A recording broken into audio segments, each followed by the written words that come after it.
going on, y'all? Back with another episode of the Rock Report. In this one, I got a special guest in the building, my homie DopeDiv, Jru. What up, bro? Honored to be here. Hey, man, I appreciate you for coming through, man. Go ahead and, tell the people who you are. Go ahead and introduce yourself and, let them know how we got here, bro. Oh, yeah. As you just said, DopeDiv Jru, a.k.a. Jru Nukem, you feel me? 1/3 of that group, DopeDiv, Detroit. Pretty much, this my man's 100 grand. We currently work together. A lot of the shit we may touch on today is shit that we talk about each and every day. So it was only right that we made it official by, sitting down and having a conversation in this type of setting because it organically happens on the day. You know what I'm saying? Organic, and then we talked about that too, man. Like when things happen organically, that's just kind of what makes it real. That's kind of, for me personally, that's just kind of what makes it more worth it. So, ever since I met this dude, I just kind of just noticed, like, bro, like I said, you had just a certain type of demeanor that was just, it was more calm than the average man. And I remember hearing a quote when I was like 16 that said, "The man who's calm is always in control, even if everything around him is on fire." Oh shit! So, so you probably don't know how you do it, bro. But I just want to ask you, bro, like, what's the best way? Like, how do you stay calm under so much pressure? Man, that's crazy as fuck. Cause I never really peeped that. You know what I'm saying? Hold on, I can cuss her. Yeah. Okay. Cool. I meant to ask that before we start. Yeah. But yeah, man, that's crazy, bro. Like, really, I'll say it wasn't anything that I consciously knew about, you feel me? Like, just based off me being who I am with, I might have to say my upbringing one, because I'm the only child, but I'm also the oldest boy out of like a shitload of cousins, you know what I'm saying? Right. So when shit would go wrong, I was always the guy that people would come to like, okay, hey, this is what's happening, Jru, this is, you know what I'm saying? So it's like, and even my elders, they would look at me and expect a high level of things from me as a result of whatever my cousins did. If we was all hanging out together, you know how it be. Right. When your cousins break some shit, then they call you over. You know what I'm saying? Well, shit, I ain't breaking. Like, but you the oldest. You know what I'm saying? Right. So that was literally always, you know what I'm saying, instilled in me. And I think that also part of that would be my level of faith. You know what I'm saying? Just in how I believe that God has my back. You feel me? Like, and like he's proven that to me in my own way multiple times, but it's also like when things are going south, I tell this to my my sister all the time. Shout out J Prime. I tell this to her all the time, like or we tell each other this, like, shit has to be okay. You know what I'm saying? Like your worst situations, like, mind you, like, we're sitting here having this conversation now. It's been times where I was like, oh, fuck, I don't know how I'm gonna, you know what I'm saying? Or, like, what's gonna happen if this don't happen? Or I don't see shit going right, you feel me? But somehow, some way, however shit went, it went right because we here today, you know what I'm saying? And, like, just dealing with, the things that have occurred, you know what I mean?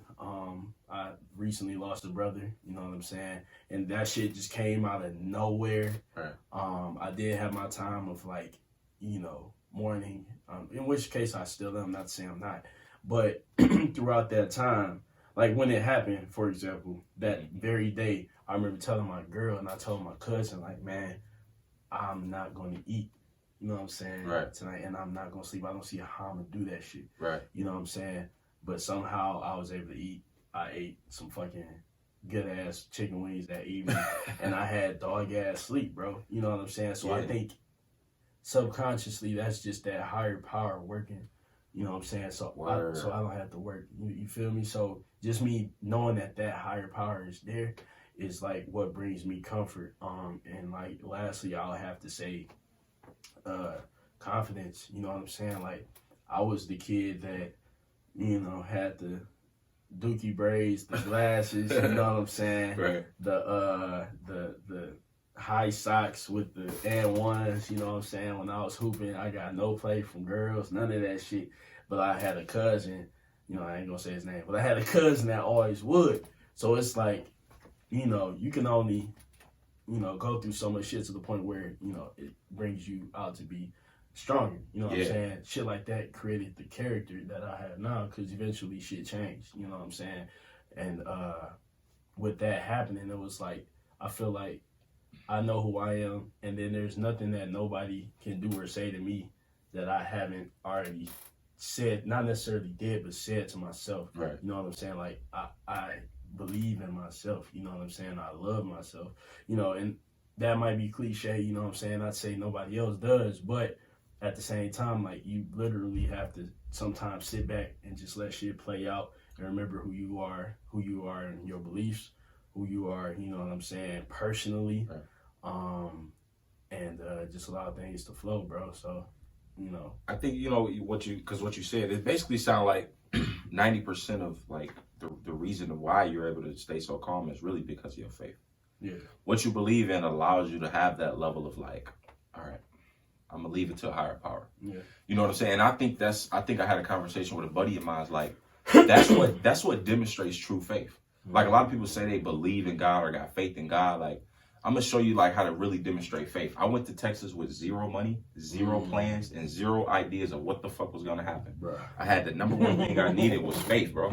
Hell yeah. And shit worked out for me. Hell yeah. And I say that, nigga, I salute you, because the amount of faith I got, that's still tough to do. But like you said, that's a true testament, because like I was just saying, shit has to be okay. Exactly. It's right? not going to be like how can it not be? How can it not be okay? Something's going to happen, you know what I'm saying? And then it's going to work itself out. And another interesting thing is, like, even if something quote unquote bad was to happen, how do you know that bad thing was actually not setting you up for your success?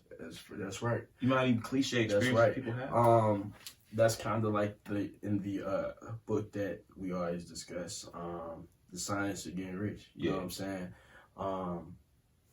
In that book, it says everything that happens to you is literally a part of what you're supposed to be in the future. It's all working together. So the good and the bad, that bad is a part of, like I was saying before, building that character that you're supposed to be, that you were meant to be. You know what I'm saying? So, all of the most successful people and the strongest minded people that I know to this day, I can ask them one question that they all would say the same answer on. What's that? Would you go back and change it?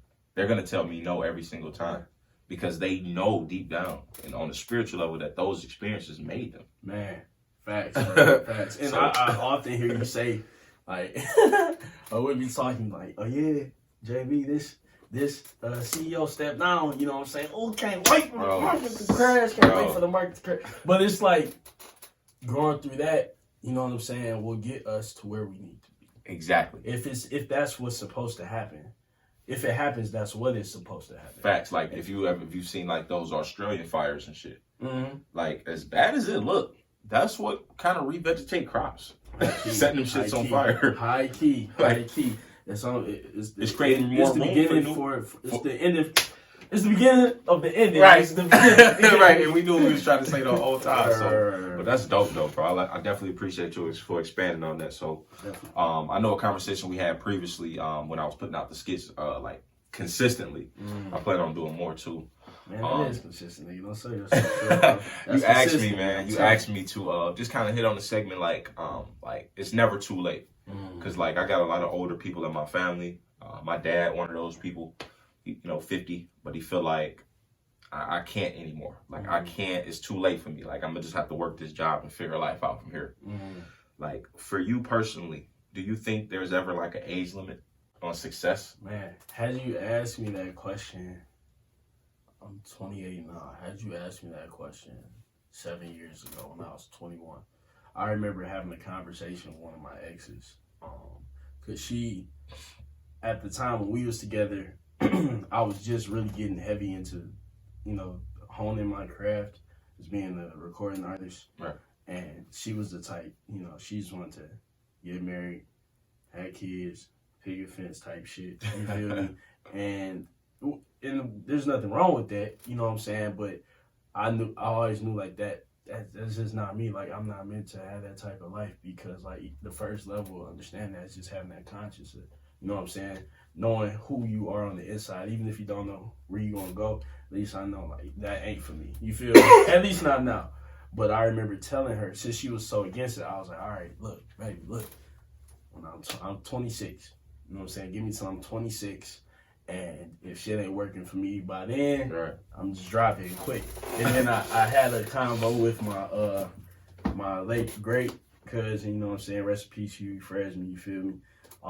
About that same thing, and he felt the same way. And then we became 26, and like, damn, we just kept fucking going. And I think what's crazy, when I was 26, shit started like getting a little more impactful as far as my career, because like I think it was either 25 or 26. I want to say 25 going into 26. Like within that year span, I performed with like Bone Thugs, you know what I'm saying, Waka Flocka and all that shit. You actually got to perform with them. Yeah, it was a blessing. That's what's up. At St. Andrews, when last time they was here, DopeDiv, we opened for them, and that was not planned when I was 21, when I was making that. You know what I'm saying? It's not like I said consciously in my head, like, okay, yeah, I'm 25. Oh, I'm 26. Okay, come on, Bone Thugs. Like, let me hop on the stage. Because I remember the promise that I gave to myself on this date. It has to work. So since it has to work, y'all come, bam.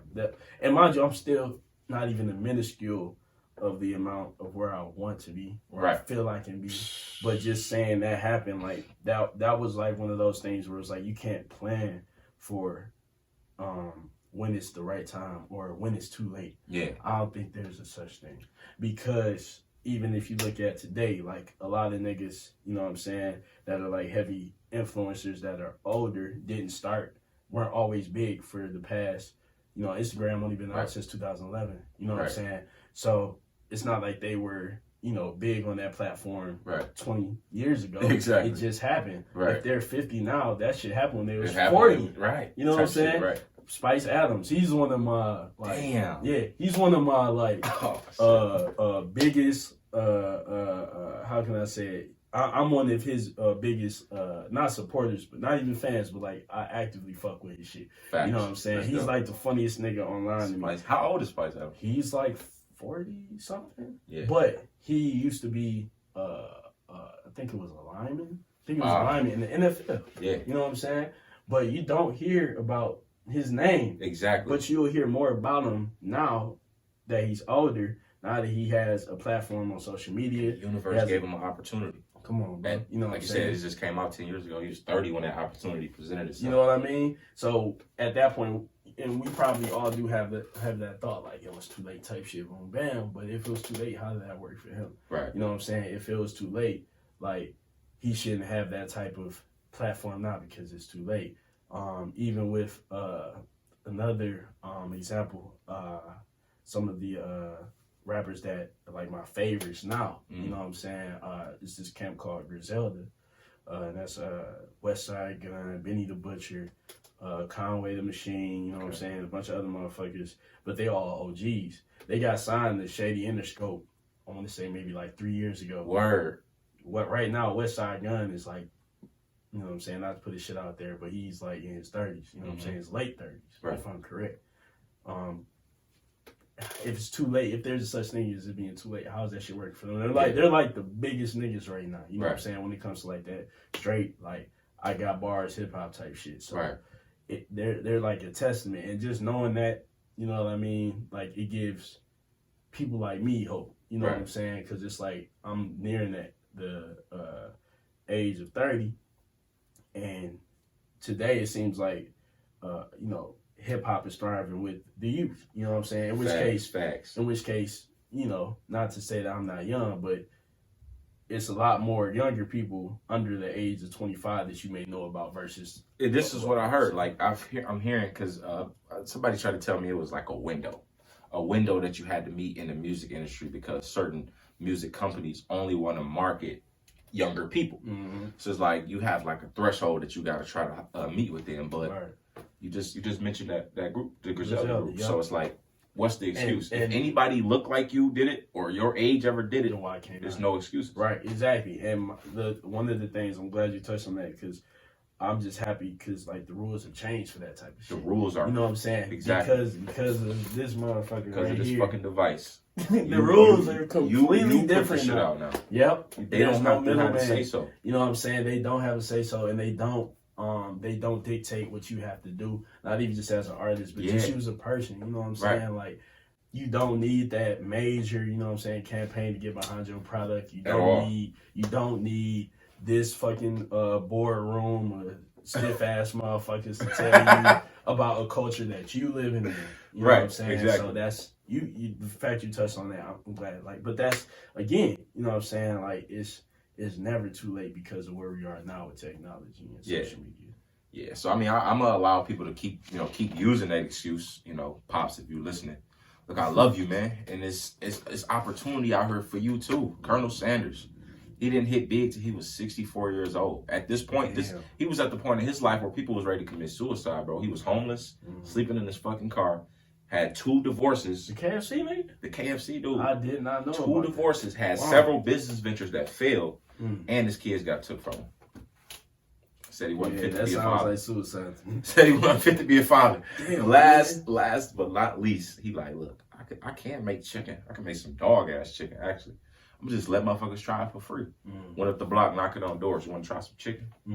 And that shit hit. Wow. And so he was branding himself around the neighborhood. Damn. So it started local, obviously, Kentucky. Wow. That's amazing. Even my favorite rapper, Jay-Z, he didn't start till he was, Pop, I guess. Pop, right. So he was 26.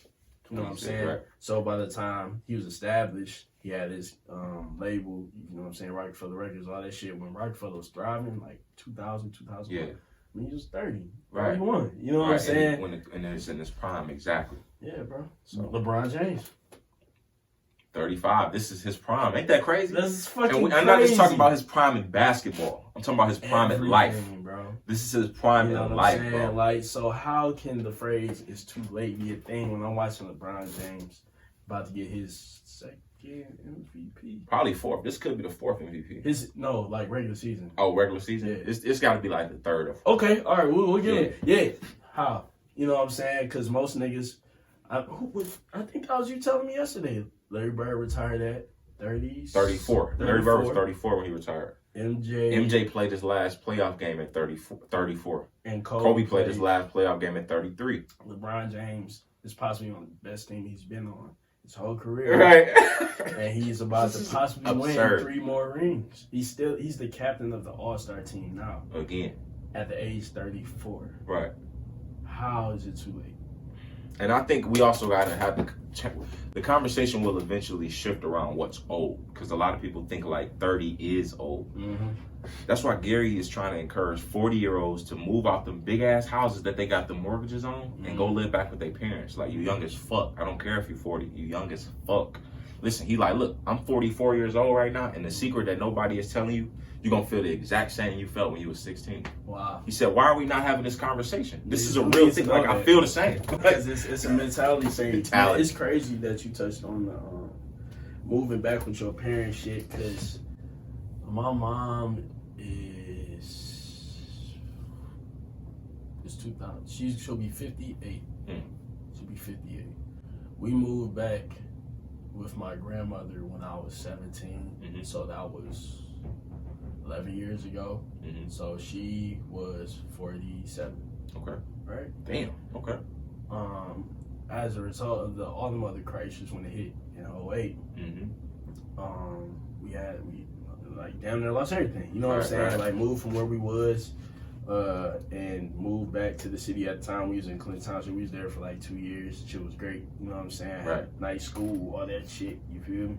But then things happened and we had to move back. So the fact that my mom, she was able to move with my grandmother, having nothing at the age of 47, but now today, you know, she's living out of state, has a fucking nice ass crib, living life, doing what the fuck she want, you know what I'm saying? Probably in the capacity that she never has before. My mom was 47 when that happened, you know what I'm saying? Like, that's, even in itself, that inspires me. Like, that's a testament. Man, she's living life how she wants. That's fire, bro. Because I think about, like, what if I'm age 50 and that's when I have to deal with the biggest obstacle or biggest adversity I've ever seen in my life. That's the reason why I said I don't care, like, literally what happens to me throughout life. I'm not gonna use it as an excuse.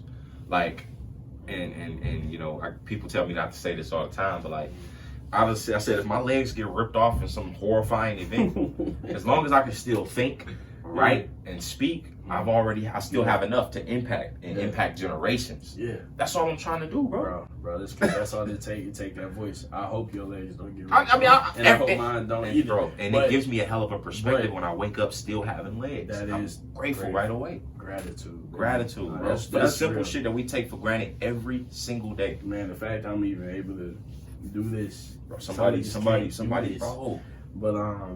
But to what you were saying though, you know what I'm saying, with legs, it's like if that does happen, it was supposed to. Like that's right. You know what I'm saying? So, and that's easier to say while we got legs. I hope it don't. You know what I'm saying? Because I might be the nigga like, no, fuck it, my legs get ripped off. Fuck everything. I know, right? But shit gonna be okay. One thing I can assure you is you will find happiness again. I actually read about it in this book called The Happiness Hypothesis, where they study like paraplegic people who lost their ability to walk and do things. Like these people, happiness levels kind of like recover, and like actually they found what happens is they find newfound peace in a new circumstance. And also, as much as you might think somebody in a wheelchair is depressed, there's a lot of perks that come along with it that they start to enjoy as well. Oh shit! People respect me off top. People feel sorry for me off top. Everybody open the door for me. I never have to touch another door in my life. Like you know what I'm saying? And it's like, if you're one of those old people who end up in or in them old homes, like your family don't care about you, the system taking care of you. I feel like that's personally your fault because while you was 15, while you was 20, while you was 30, that means you wasn't impacting enough lives. Because I know that's not going to be my predicament. Right. You impacted enough lives to the point where, if that happens to you, they feel guilty about that shit happening. So I figure, now we talking about it being too late. I feel like in a regard, it can be too late to impact. Okay. Because like, let's say you in that home and you wonder like, where's everybody at? Like I ain't got no family, nobody loves me. It's too late. It's too late. You should have been on it. It's too late to impact them. Man, it's too late to impact them. You can go get you a new audience somewhere. You might find a new audience though. Hey, I like how optimistic you are, bro. Bro, that's another thing, bro. Left out. Optimism, bro. Optimism at all times. Let that be your default. Cool, bro. Optimism. Always trying to focus on what's positive in the situation. Right. What's good. You know what I'm saying? Even with like what happened, you know what I'm saying, with tragedy, shit like that. You may not see what's good that's coming out of it, but just focus on the idea of something good being able to. Facts.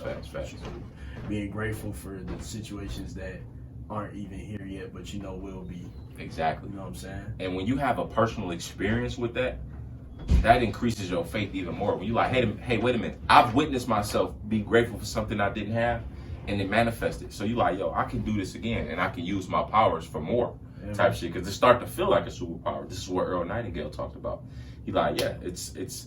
He said there is a power. It's kind of like soil. Like you can plant whatever you want to plant in this soil, and it's gonna grow. Yep. Whether it's corn or whether it's nightshade. Nightshade is like a deadly poison, but the soil will grow that poison in abundance too. If that's what you plant in there. That's what you plant. So reap what you sow. It's all about what you plant. You taught me that one though, bro. Being grateful, dog. Gratitude, bro. It's my superpower, bro. It's what gets me through, and it's probably the reason why. You know, a lot of people gonna love me in the end, come to my funeral in the end, and it's probably gonna be the reason a lot of people fucking hate me. Gratitude. Such is life. Moving on to the next segment, man, I just want to talk about friends versus frenemies. You know, I had those people like when I was in high school, you know, teenage years. I had those people that I wanted just around, you know, because one shit else to do as a teenager. Like, hey, come on through, bro. We're gonna chill, we're gonna smoke, kick it.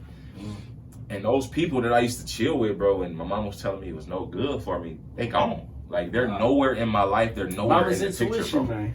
It's like, you know, I guess mama was right again. You learn the hard way, everybody not your friend. Right. And so it's like, I just wanted to ask you, like, you know, like, how do you almost like kind of not separate yourself from it, but like, I guess just kind of like, it's no avoiding it for real. So it's like, how do you balance that? You know what I'm saying? I think a lot of that. Okay, well let's just say first, a lot of those situations are subjective. You know what I'm saying? Facts. Depending on what person you're dealing with versus the type of person you are, you know what I'm saying? Results may vary type shit, right? Facts. But I think that, man, how can I say it? You gotta let things play out how they gonna play out. Right. You know what I'm saying? I'll say, like, for example, if you're uncertain about a situation with somebody, just sit back. My dad always told me this, like, don't let nobody get you out your square. Even though it's hard, but don't always react out of emotion when you're, you know what I'm saying, dealing with somebody you feel like may not be there or is not supposed to be there later on. You know what I'm saying? Because they'll show you who they are. They will. They'll reveal themselves. You know what I'm saying? If you just stick to who you are, you know what I'm saying? For example, I had people that I used to run with in high school. You know what I'm saying? Like, I was 14 years old, going to Southeastern at the time. Yeah. You know what I'm saying? And me and some of my homies who I see not one of them, like, to this day. Yeah. Back then, it was like 9 of us.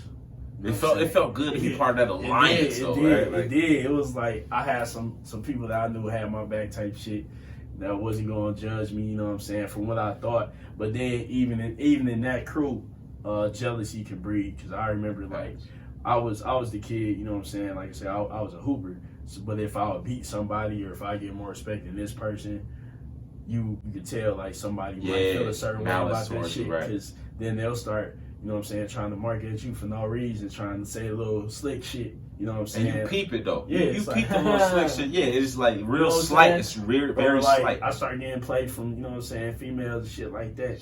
And such and such might say, oh, that nigga, you know what I'm saying, just to throw salt, like, damn, my nigga, but like I said, bro, but like I said, they're not around now. They phase themselves out, you know what I'm saying, versus somebody like that I know has my best interest as I have in theirs, you know what I'm saying, like us, you know what I'm saying, like the relationship developed on its own, you know what I mean. I'm not just sitting up here talking to you about stuff that I believe you could benefit me with, vice versa. It's like we just had everyday combos and we want to see each other with it, you know what I'm saying? And I think a lot of that also just has to deal with once again, self-assurance. You know what I'm saying? Like, you know who you are. I know who I am. You know what I'm saying? There's no insecurities on the level where, oh shit, well, this nigga doing that, I got him. No, it's like, you know what I'm saying? That's where we can respect each other. And I think back then, the difference was, you know, I don't blame them either. You know what I'm saying? We was kids. But the difference was, like, they weren't secure enough within themselves. That's one thing that made it obvious. Like you said, they'll kind of reveal themselves over time. And if anybody is watching this and you ever, like, slighted your mans because females is around, fuck you. All right, lame, nigga. Cut this shit off. Don't even watch this shit. Or change that shit now. Like, right now, like shit that shit, bro. That's some hating ass shit. I mean, you haven't figured out who you are. If you got to try to slight somebody else to look good or something like that. And you know, I had a big brother like that. My big brother, like, you know, when chicks used to come around, you know, him being fat and shit. You know what I'm saying? Me being almost damn near right behind him. You know, he would try to like slight me. You know what I'm saying? Make me look like the less appealing brother. Like, you know, he'd say little things about me I didn't want people to know and shit. Try to embarrass me right away. For what? Because he wasn't secure within himself. He wasn't secure within himself. He wasn't happy with or he wasn't getting the amount of love that he may have wanted, but you getting. Damn. So why the fuck you gotta get something? Is he getting on? You know what I'm saying? Damn. If I'm not getting none, let me fuck this up for everybody. Nobody getting no pussy. Like, damn, bro. How you know I'm not your plug? Right. I can be that source, bro. Facts, you know what I'm saying? Everybody can't be a shooting guard. Some niggas gotta play center. Yeah, Some niggas can't be James Harden, bro. Sometimes you gotta be PJ motherfucking PJ Tucker. PJ Tucker. Hey, sometimes you gotta do PJ Tucker type shit, right? PJ Tucker is good. He good. In life. He great. He's cool standing in the corner because he knows who he is. He's secure with himself. It's like Gary said, the number 50 guy at Facebook made a fuckload more. I kill to be number 100, nigga. Versus what I'm doing. Exactly. How big of a company is Facebook monetary wise? They $1 trillion company, bro. Trillion. And they a fucking the 100th nigga that has $100 million. Not a store. Not a store. No, not no storefront. They're an app. Damn. They're a fucking little app on your phone. A little bitty square app on your phone. $1 trillion. I thought it was $1 billion. They trillion. They got the T's. Trillion. T's. I think I'm doing the wrong thing. Yes, sir. Yes, sir. Yes, sir. Trillion. Yeah, but bro. See, that's the thing, niggas gotta just take time to learn what security is. And I'm not the most secure nigga, don't get that twisted, but I'm saying that if I recognize that, if I recognize that as a thing, like that's the step. That's the first step that would have to be taken. Yeah. So, friends versus frenemies. And another thing, like, as we were saying before with how the universe works, I think that those people that are your frenemies, they played some type of role. Facts. Something. Facts. Even if it was the small, it might have just been to say a certain word to you, to trigger you, to feel a certain way. They may have went through something that you witnessed that you said, nah, I'm straight on that shit, and shaped you for the rest of your life. Facts. I don't think they come off accident. So I don't think nothing is accident. Nothing, bro. Nothing. Yeah. So frenemies, embrace it. Embrace it, and don't worry about it. Let it phase itself out or play itself out to, you know what I'm saying, what it's supposed to be. Because, or you might be that person that changes down for the better.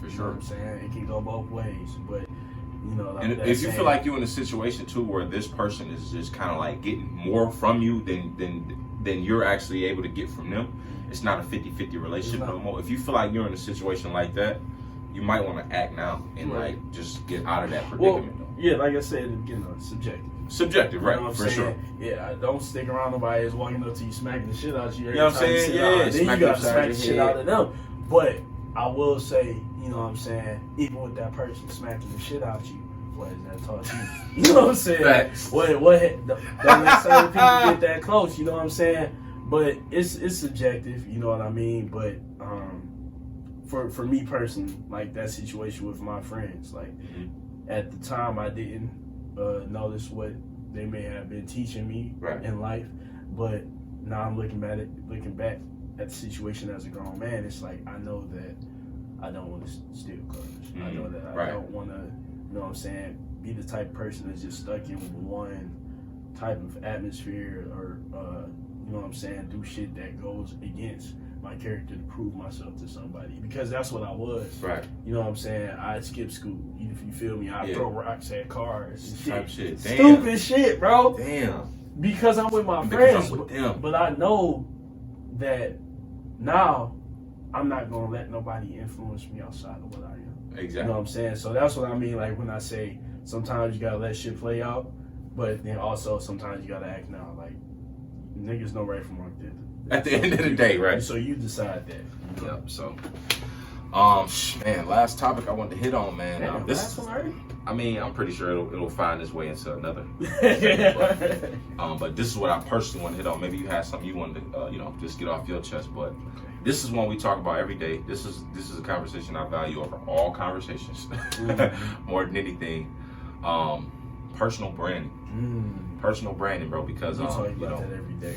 The human race, we've made a dramatic shift as far as how we're evolving. Nobody before 2005 or 1996, whenever the internet came, nobody before that time saw it coming. Nice. The internet just kind of happened. It was as a matter of fact type of thing. It's like, wait a minute, this can link to this, but that can link to that, and it's like now we have a web of shit that can link to each other, and that's all it is. It's crazy. Pages that link to other pages. So when this first got discovered, we like, wait a minute, now we can communicate here at scale. I want to know coming from you personally, like what was your first experience, like, with the internet, and then realizing there was an opportunity to like brand yourself with this thing? My first personal experience with the internet, and I realized the opportunity. I would like to say it may have been a couple different situations, because I wasn't on my space. I was still in that realm of like not really understanding what it was, so I'm like, all right, let me stay the fuck away from this before my mom whooped my ass type shit. But to be honest, you remember LimeWire? Yes, where you get the music from. Yeah. Damn. And I was definitely, you know what I'm saying, part of that kid group that had the MP3 player. I go download motherfucking what was that Bill Clinton messenger here on everything, bro? Was that Bill Clinton? Yeah, no. This is a paid sponsorship. Like, what the fuck is that? Nigga, this ain't way. Right. Nah, but yeah. So even that in itself, it was like, hold on. I can get this song that nobody, Lil Wayne, Kush, you know what I'm saying? Crank That Batman and shit. Type Like, shit. I can get this Right. without paying for it. You know what I'm saying? All I gotta do is type this shit in and like that, and that's not even like get on like the whole like porn thing. You feel me? Right. That's a segment in whole itself. right. You feel me? But I think at that point it was like, okay, this is a tool. Right. Right, the internet is a tool. It's something that I can use for my own personal benefit that I realized. So that was like 08, so I was like 16. Now fast forward to 17, 18. I don't know if you remember the dance called Jerkin. Yeah.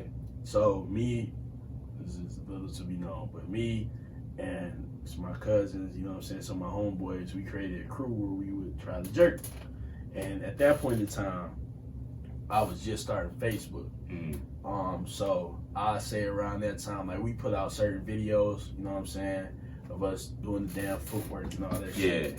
And we get feedback from like chicks. I was like, oh shit, this shit you me hold? All right, hey, you know what I'm saying? So, but that later went into, yo, I ain't fucking with this shit no more. Let's just rap. You know what I'm saying? Yeah. So, me, my cousin Huey Fresman, rest in peace, and his younger brother was also my cousin Ali Keys. That's the crew DopeDiv. At that point in time, we was known as Quite Crispy though, and we put out content on like Facebook. Even of us just starting, it was fucking trash, but we put it out. You know what I'm saying? And we began to get feedback from, you know what I'm saying, people they went to school with. You feel me? People I went to school with, shit like that. I was like 2011, so later on that shit turned into, I remember the first time it really like did something for me. I was watching a documentary with Huey, and we were so inspired by it. He was like, fuck this, bro, I'm about to get us a show. I'm just find the show. He just went and Googled Detroit open mics, bro. Word. I remember that name, bro. And he Googled it. Google. We were talking about it, and he Googled this, bro. Okay. And when he did that, he found a talent show at this bar called The Ritz. It's on 9 Mile and Hoover. And he's like, yo, we gotta do this. All right, bet. We went and run down bar, shit like that. Ran by, you know what I'm saying, somebody that seemed like you know, probably wouldn't know about hip hop, but probably did. But long story short, we went on to perform one of our first shows. It was like our second one officially, one of our first shows, and we was nervous as hell, but we did so well. We didn't win the contest, but we did so well. We made a stamp there. People started recognizing us there. You know what I'm saying? We became a household name within that small community of that group of people that performed. And from that, we met someone that put us hip to a circuit, an underground circuit of hip hop shows. You know what I'm saying? That happens in the city.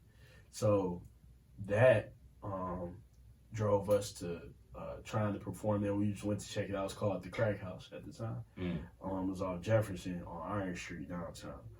And we just went there, checked it out, and we was like, yeah, this is the vibe we want. But we didn't know how he was going to perform. So what we did was had a bunch of our friends tweet, I want to see DopeDiv perform at the Crack House. I want to see DopeDiv. You want to see us perform? And I swear we got off like maybe like 150 tweets, which was a lot. That's a lot. Hell yeah. You know what I'm saying? We retweeted everyone. And then the nigga that ran the shit at the time was like, you want to perform? You got it. You got this set, boom, yeah. And the rest, you know, just took off from there. But all from, bro, Googling, man. You know what I'm saying? So I say early 2010s type shit, you know what I'm saying, is when I really like got that first look at like, okay, this shit is damn near necessary. You know what I'm saying? To be relevant today as anyone. Right. You know what I'm saying? Because that's what everybody, that's like damn near like not having shoes on. For sure. You know what I'm saying? I'm walking around barefoot. It's the new currency, everybody got right? shoes on. It's the new currency. All like I imagine a world where, you know, you walk in for like, or to try to get a job, or you head into that interview, or you about to apply for something, and all the employer got to do is just pull up your social profile. This is who you are on a social level. You know what I'm saying? Which is one reason why my company is not. I don't follow them niggas, but if they wanted to get on my shit, they probably could. But, yeah, I'm look, bro. You can type me in anywhere, and I'm gonna pop. My shit gonna pop right up. Right, bam, right there. Or everything I'm about. And if you don't accept what I'm about, that's perfectly then that's fine. what it is. Yeah, then that's what it is. You know what I'm saying? But just them having that power too. The You know what power I'm saying? too. It's there. You Facts. feel me? So, like, it's like the new wheel damn near. You know what I'm saying? Like the internet, like that's, and everything being technology based. You know what I'm saying? Like that's the direction we're going in. So it's an extremely powerful, you know what I'm saying, resource. You know, you just gotta know how to use it in the manner in which was best for And you. I feel like you on the just, you know, even on the small scale, I feel like you got a pretty decent like personal brand right now. Like a nice decent following. Like first of all, nobody fuck with me on Twitter. And I'm perfectly fine with that. I'm perfectly fine with that because I've already like accepted what I'm here to do. I'm here to put out the content and not ask for shit else. There it is. That's it. That's why I was saying stop it. Like, so like, yeah. So like when people find it, they'll find it. You know, even if that could be 20 years after I'm gone. You know what I'm saying? But they'll find it. Man, I was literally just having that convo with one of my sisters, Detroit J. Shout out Detroit J. And Ali, and because I was telling them about how I want to just put out certain content for myself. It'll be the first time I put it out by myself. You know what I'm saying? But I'm at the point where, you know, I'm putting shit out without worrying about the outcome. Because that shit can change. Like, if you put out a post and Gary Vee shared it, I bet niggas will fuck with you on Twitter. You know what I'm saying? Niggas gonna find my videos on YouTube from 2017 and shit, bro. and bring them bitches back to surface. 100,000 of views. You know what I'm saying? So it's like, I'm definitely not. You got the right approach, bro. Yeah, I'm definitely not worried about that though. But like I said, I feel like you got a real good social community. Like you could put out content. A lot of people, you know, you're gonna get that engagement from your core following, and I'm starting to develop that. You know what I'm saying? So it's like, you know, you talked about the fact that when y'all was first performing, when Huey Googled that performance, and y'all found it, it wasn't an immediate win. You know, sometimes your losses can turn into your wins. Yeah. So it's like, you know what I'm saying? Like we just mentioned earlier, just because you put the content out now and it's not doing nothing, don't mean it won't impact somebody later on. So like, when is losing actually losing? Just because it's not ROI positive, don't mean it's an immediate loss. Facts. And I think losing is when you say you lost. You know what I'm saying? When you legit have that consciousness, like, you know what, I'm done. You know what I'm saying? Only you can decide that. Right. Literally. You feel me? Like, when you, who was it? Will Smith. And be careful when you say it too, because Will Smith said, what is it? Success lies at the edge of destruction. Right when you get to that point, saying you're ready to give up, you know what I'm saying? Usually that huge blessing is right there. That's why I'm never gonna do it till I get that. You know what I'm saying? Charlie Munger, the billionaire who's you know, he's Warren Buffett's you know, co-chairman of Berkshire Hathaway. Okay. I'm pretty sure they worth $1 trillion now. But yeah, he just gave out basic advice. Something about hearing that word, man. It's just trillion. He's like, look, man. The funny thing about opportunity is it has a bad habit of slipping in through the back door, usually disguised as some type of, you know, misfortune or temporary defeat. It disguises itself, but it's an opportunity nonetheless, and that's just kind of like what you hit on. Yeah, man. You know, you never know when that dub is coming, and that's like one of the bigger examples of that. I think for me, it's a little exciting, even though it's scary. It is. You know what I'm saying? Because like it's the unknown. It's the unknown. But it can be a gift and a curse. It is a gift. It is. If we were so certain, bro, we wouldn't do shit. Right. That's why I value. That's like Neil Tyson. I value being able to die. Yeah. Because it forces us to go after. Yeah. You know your expiration date coming. Yep. But you got to go after it now. Yep. Tupac, you got to make that decision. He only had 25 rotations around this bitch, but he will be here. I guarantee you, hundreds of years, bro. If there is a fab. If there, he's gonna. He penetrated. And that's that level of consciousness. Pac was just there. You know what I'm saying? And he was hip to put the content game before. Yeah. There was. He was hip to putting the shit out. Yeah. He didn't give a fuck. I don't care if it don't have a name. I'm not even gonna be here. Put that shit out though. You know what I'm saying? He do it. Which is fucking genius. But within that journey, you know what I'm saying, from A to Z, like for me personally, like I feel like I'm in between them letters. You know what I'm saying? Like I might be like at fucking I. You know what I'm saying? Yeah. Going to, you know what I'm saying, the other letters, because like, you know, me, I'm, for the people that don't know, I'm a artist in a group, but I'm about to start my journey as a solo artist. You know what I'm saying? With the passing of one of my group members. Yeah. Mind you, I was already in the works of doing that, but how the universe works. How the universe works. Put it there. Right. No. This is what's happening. Damn near force it. You know what I'm saying? Which I embrace at the same time. Yeah. And that's why I was saying part of it is like you're saying, the unknown is scary. Yeah. But it's also exciting. At the same You know what I'm saying? Like with bro passing, I'm eager to see like the impact he will have on me. Yeah. That I can deliver to other people. Other Like, people. That's kind of like, Yeah. you know what I'm saying? What keeps me going too. Facts. And that's optimism. Being optimistic, seeing that positivity that, yeah, this happened, but watch what happens next. What do you think will be like, you know, because it's a lot of people in predicaments like that. Like even me, last year I was in a predicament, you know, with some business partners that I'm like, you know what, I can't do this thing. I got to do my own thing. Right. Like for you, like, what was that process like of like, you know, trying to transition to solo, and then like, what do you think could be some of the pros and cons? Right. Well, that I'm still within that process. It's not easy. There's no cookie cutter. You know what I'm saying? Template that I can say. Like I say, all this shit is subjective. However, for me personally, just knowing that that's a possibility, knowing that there is a light at the end of the tunnel. Some people get hit with certain shit and it'll be like we were saying before, fuck it. You know what I'm saying? I'm out. I lose. Right. But like me, I don't believe I'm a loser. I know I'm a winner. You know what I'm saying? So if I'm a winner, I have to win. Right. Winners win. Losers lose. Winners win. That's what it is. And even some losses are subjective. Subjective, because sometimes we chalk the loss up too early. Yep. It's like Gary said, like, look, if you look at life like sports, nigga, life might just have you down at halftime. It's a whole nother fucking half to play. Or life might have just went on a 7-0 run. That's it. Bounce back, motherfucker. Nigga, Golden State lost a 3-1 lead.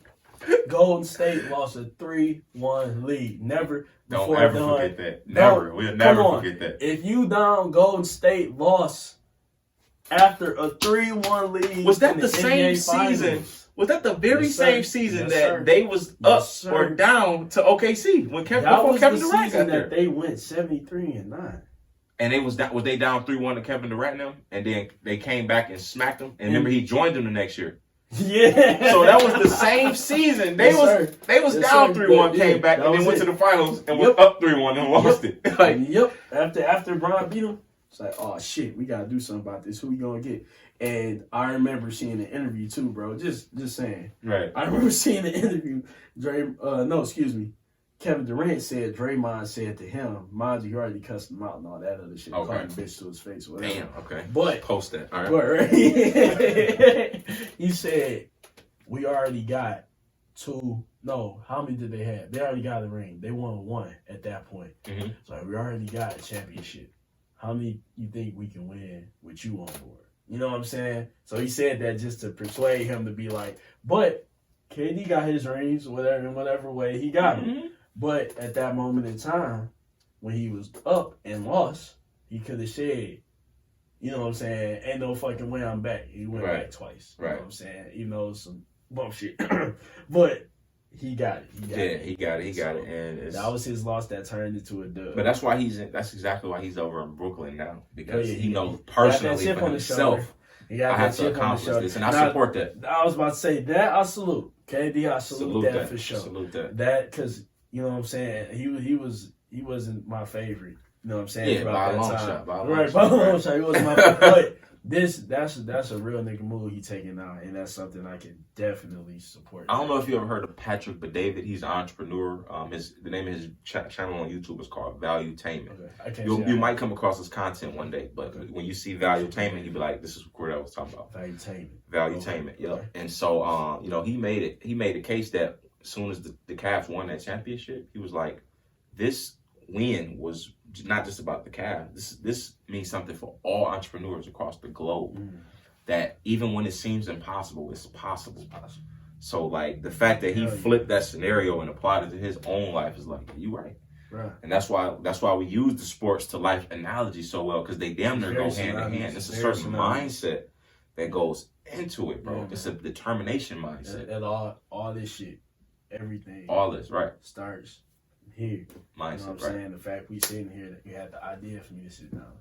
The fact you got the shit you need here. Right. You know what I'm saying? That phone. Right. It starts with a thought. Again, I give you this credit. You told me this. It starts with a thought that manifests itself into reality. So if you, like I was saying, you decide when you lost. Right. If you lost, you think it up here and you have lost. But if you feel like you losing and you think up here that you winning, you can win, you will win, bro. I don't know, man. I think it's just in my being, bro. You know what I'm saying? Like, I can't accept anything beneath what I know I'm worth, bro. I'm not worth losing. You know what I'm saying? Right. I'm not worth being in situations where I lose. I'll say that. Right. You know what I'm saying? And that's crazy you say that, because Gary mentioned it. He said, you know, I actually love losing. He said, I've learned to embrace it more. He said, because guess what? My L's are my L's. They don't got shit to do with you. Oh, okay. And I don't know I thought it was you I was talking to when he was like, can you just imagine how many L's Gary took? Bruh.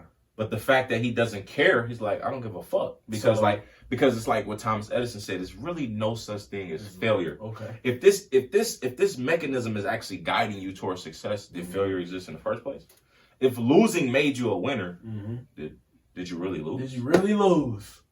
Did you really lose? And that, going back to the boy Gary V, his losses, in my personal opinion, what I get from that is those are still his dubs.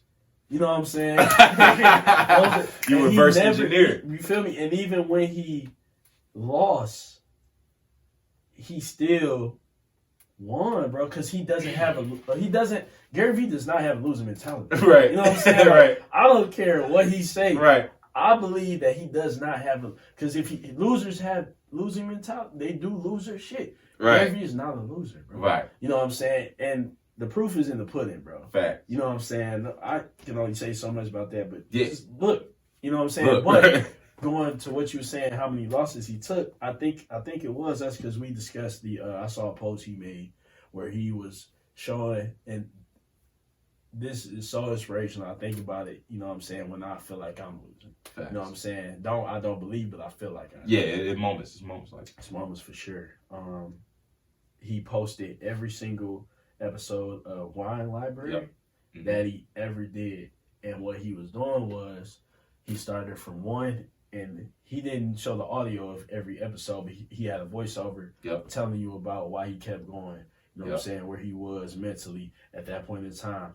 And that video was 7 minutes. I watched every second of it. That post, I'll say, was 7 minutes. You know, them fucking episodes went over 1,000. You know what I'm saying? Yeah. Over 1,000. And that still wasn't it. Right. And each episode, bro, he was in this rundown room with a fucking desk about this wide. Maybe and 6, you start 7. noticing more and more paraphernalia. Yeah, you start noticing little growth, but you didn't see a fucking 50 by 40 office that he has in a fucking penthouse. Exactly. You saw. He said he was in somebody else's business. Like, hey, can I borrow this room? You feel? Yeah. That's what I truly believe. And every now and then you see different faces. You know what I'm saying? Came through to support his guests and whatnot. But he kept going, and by the time that video is over, the videos are still going. So, excuse me, I believe that, you know what I'm saying, if that nigga can, like, I know I didn't see that on accident, so I'm glad I did, but if that nigga can do that 1,000 times, who am I to stop after 30 songs, after 40 posts, after, you know what I'm saying? After 1 year. After 1 year, after, you know what I'm saying, some type of metric that doesn't meet my personal standard for an imaginary deadline that I have in correlation with my age, or in correlation with where somebody else is, where I should be, because I believe I'm better than them, but they was here when I was here, but now they're here. Right. I should be here, Right. but that's false.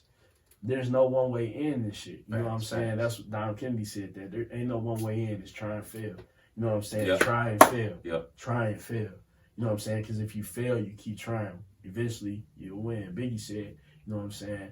The advice you got for artists. We put this on our first mixtape too. Late nights and traffic lights. A lot of motherfuckers may not know about that, but in that interview, he said, "Keep banging on that wall. If we can punch this wall all day, that wall, it may not break first 1,000 punches, Right. 10,000, we'll knock it down. Right. Keep banging. Exactly. And it's like Dom said, you know, he said, try and fail, which brings me to what Les Brown said. He said, fail your way to greatness. Mm. Just do it. Just fail your way to greatness. Yeah. That's why Robert Kiyosaki said you need to be failing forward faster. You hesitating, Ooh, wow. who should I jump in? Right. You fucking yourself up. That's it. That's it. Everything is learned out here. It's certain elements that you learn out here in the field trying and fucking up that you never learn spectating. Bro, I think that it's so funny. Not to bring in, you know what I'm saying, our job, but for example, you get trained to do a job. Right. Right.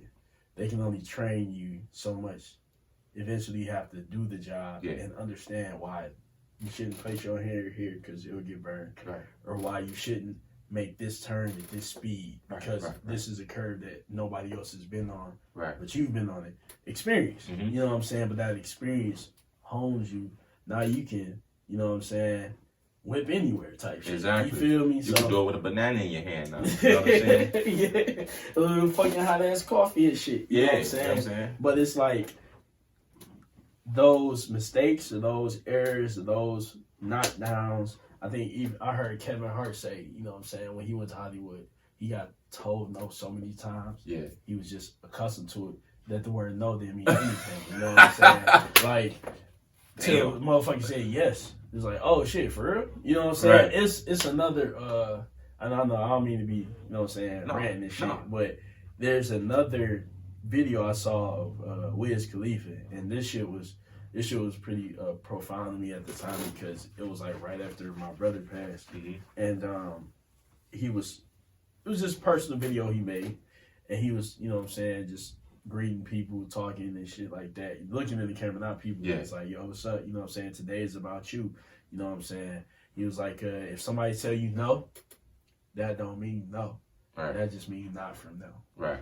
And when I heard that, it was just like, damn, like, right.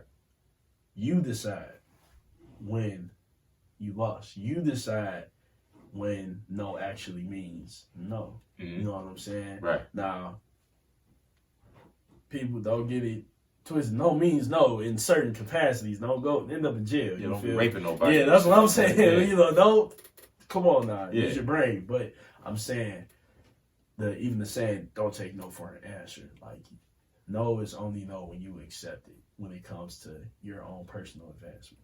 This is why I'm so big on personal branding, and we talked about it earlier. The reason why I decided for the rest of my life, I'm no longer asking for anything. And I don't care if I don't make it to where I ultimately said I truly don't care because I know it's the journey I'm trying to enjoy here.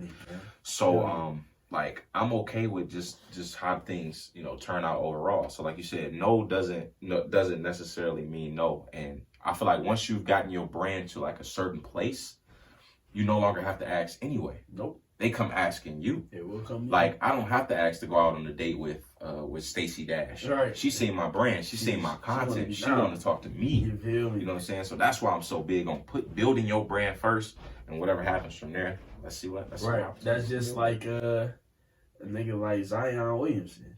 You know what I'm saying? Like he was in high school doing between the legs 360 dunks, just playing ball. You know what I'm saying? One of the most prestigious universities in the country scouted him. Scouted, you know what I'm saying? Like, because of who he was, because of his personal brand and being able to perform and the content that they was able exactly. And when niggas come to him with a shoe deal, he didn't ask them. He didn't ask them. They came to him. Facts. You know what I'm saying? So it's like that's something that you just keep in your mind, that you just do you. You know what I'm saying? Facts. And the opportunities will present themselves. Like, you don't have to be desperate at ask. You know what I'm saying? Yeah.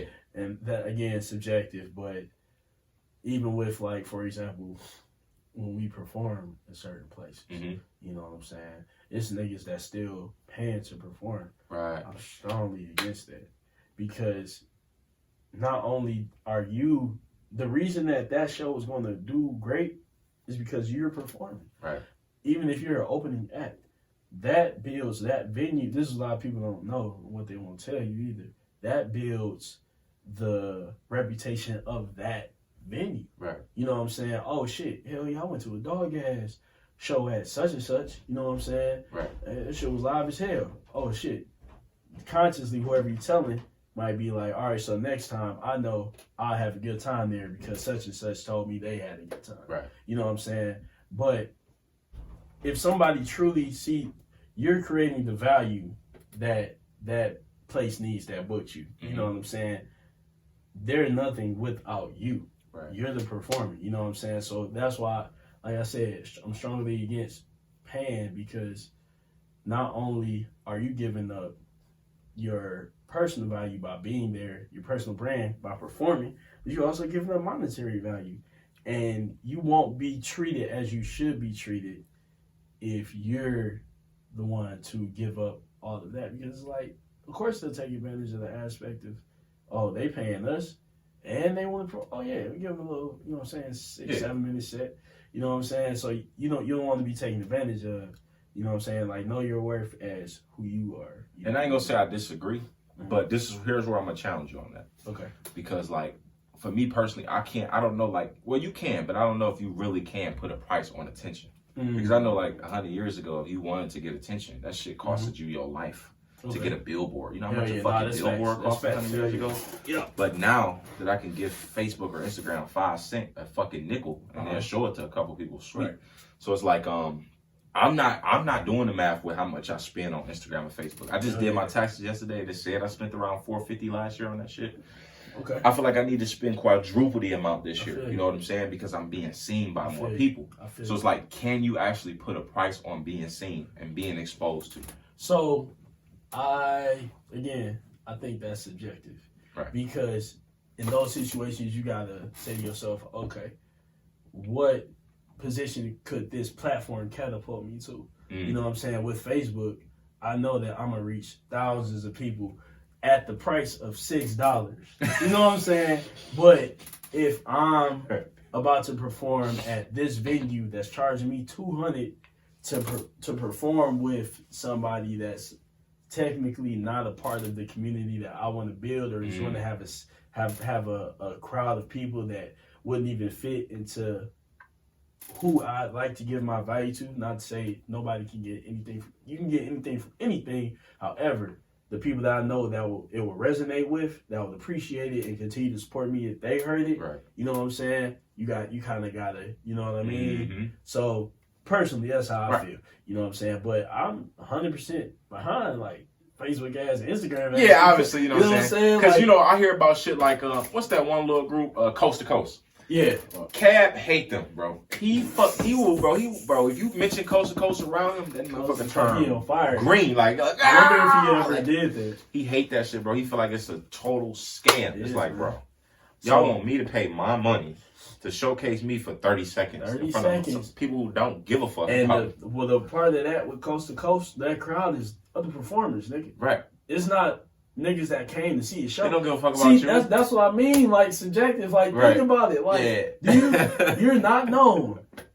Nobody knows who you are. Right.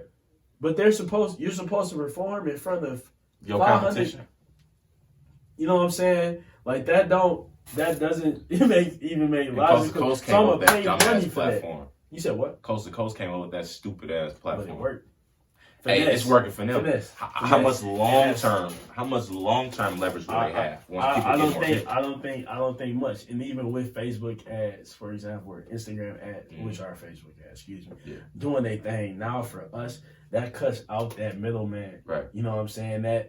That's saying the power of that right there. Right. But I know people that have personally done showcases. That's why me personally, like I don't do like certain performances or participate in certain events, right? Because you're showcasing your talent to people that say they value it, but really it's building their brand. Right. You know what I'm saying? For example, like if I was to go to a certain radio station and rap, you know what I'm saying? Okay, I got to think of the ROI. You know what I'm saying? What am I getting back in return? I know Facebook ads, if I rap and then promote it through them, I can gain subscribers. You know what I'm saying? I can gain followers. Yeah.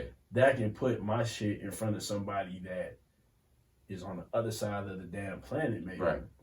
Maybe, or country. You know what I'm saying? That may be able to utilize it to an extent to put me where I may want to go for that point in time versus like a radio station. You know what I'm saying? Mind you, I'm not opposed to rapping on radio, but I just think it's just shifting. It's shifting. It's shifting from the radio. Exactly. The radio was the gateway to be heard.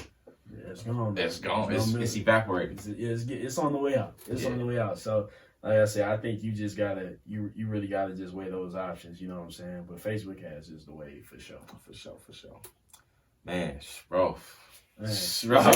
Whole hour, man. We got this one knocked out, bro. Man, I definitely just want to thank you, bro. Like I said, for blessing the platform. Thank you. I feel like you the perfect podcast, like host type dude, host type shit. Know, bro. Because you expand on your ideas. You know what I'm saying? It. And that's what it's for. Every word is more content for the audience. Wow. People who think you fucking walk on water. That shit. You know what I'm saying? People who think you walk on water, they gonna clean every word. You know what I'm saying? Like on average, I probably get like 20, 30 views. You probably see 100 something views on this one, just off your, you know what I'm saying, with your personal brand. Don't do me like that. But if we don't make it, you know what I'm saying? Like, damn, my bad, nigga. But I hope that we don't give a fuck. It's the value first. Come on, we putting out the value. That's it. Whatever happens. And what you say, stay in the middle, man. Stay in the center. I heard somebody else say that shit. I know it came from Even Kid, but nah, it came Brian from some. Was it Brian? Brian said it. I heard somody recently say, "Don't get too high, don't get too low." I don't get stuck. Drake. It was Drake. Drake on his most recent podcast interview.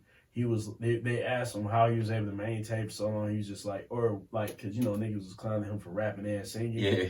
And they was like, but then those songs turned into hits. It was like, how did you manifest through? He's like, I just really try not to get too caught up on the highs or the lows. You know what I'm saying? I take them both, but I still stay locked in on the focal point, which is just putting it out, bro. So man, I'm honored to have been here, bro. Like I've been wanting to fall through. Man, I know you're a busy man too, and I bet you probably got like studio sessions or videos to shoot at this, bro. Bro, you always got somewhere to be, bro. Ain't that shit crazy? There's always some shit going on though. Yeah. I enjoy days where I can have the option of not doing nothing, but knowing me, I'm probably still gonna do some shit. But man, salute to you, bro. Just build, like you say, personal brand. Cause this. I'm sure you've said this on here before. Like you tell me this all the time. Like this will trump everything. You know what I'm saying? Everything. When it comes to saving the bread, when it comes to credit, when it comes to what I'm saying, whatever. Trying to buy a house, I don't. All that shit. Fuck. You get build this right first. Like you say, it's gonna come to you, dog. You feel me? Yeah. Do you keep staying consistent? You know what I'm saying? And remember, the point of this shit is like giving value. It's not making that bread. And that's the biggest, like, one thing I learned, you know what I'm saying, just from, our relationship, you feel me, was just like, it's not about the money, you know what I'm saying, it's about putting that shit out there, you know what I'm saying, and staying true to who you are. Facts. You know, because even Gary Vee said, what makes you unique is your honesty. Right. Being honest with who you, telling the truth. And your uniqueness from that honesty will create the opportunities that are for you, so. Yeah, bro, you my brother, man. I appreciate it, man. Catch y'all on the next one.